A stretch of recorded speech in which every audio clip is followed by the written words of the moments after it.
வர்த்தகம் செய்த குடிகளில் தமிழ்க்குடி பழைமையான குடியாகும். கடல் கடந்து வாணிபம் செய்த பெருமை தமிழர்களுக்குண்டு.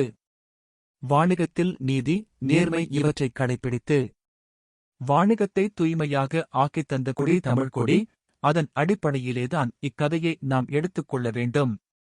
வாணிகம் பெருகிய தமிழகத்தில் ஒருவரால் ஏமாற்றங்களும் வந்திருக்கவே செய்யும். அவ்வாறு ஏமாறக்கூடாது என்பதற்கு எழுந்த கதையே இது. சிங்கமும் காளை, ஆடும், நரியும் வர்த்தகன் செய்ய வேணுமென்று உடன்படிக்கை செய்து கொண்டு எல்லாம் காட்டிலே போய் உணவை தேடின.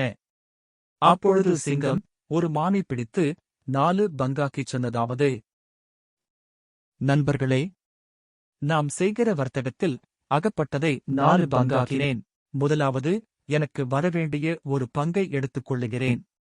இரண்டாவது, நான் உங்களுக்கு ராஜாவாக இருக்கிறபடியினாலே அதற்கு ஒரு பங்கு எடுத்துக் கொள்ளுகிறேன். மூன்றாவது, நான் உங்களைப் பார்க்கிலும் அதிகாரமுள்ளவருமாய் வலிமையை இருக்கிறபடியினாலே அதற்கொரு பங்கு எடுத்துக் கொள்ளுகிறேன். இன்னும் ஒரு பங்கு இருக்குது. அதைத் தொடுகிறவன் தன்னை இழந்து போவான் என்றது. அதிகாரமுள்ளவனுமாய் பெலத்தவனுமாயிருக்கிறவருடனே எளிய மனிதர்கள் எந்த ஒரு வியாபாரம் பண்ணினாலும் தங்கள் கைப்பொருளை இழந்து கெட்டுப் போவார்கள்.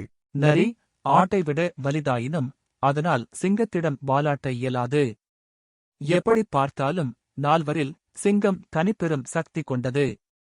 அதனால்தான் சிங்கம் ஏனைய 3வரை எளிதில் ஏமாற்றிவிட்டது. வணிகத்தில் ஈடுபடுவோருக்கு இந்த கதை சிறந்த ஒரு பாடமே. எத்தனையோ பேர்கள் இந்த உண்மை தெரியாமல் கூட்டு வணிகம் செய்து ஏமாந்து போயுள்ளனர்.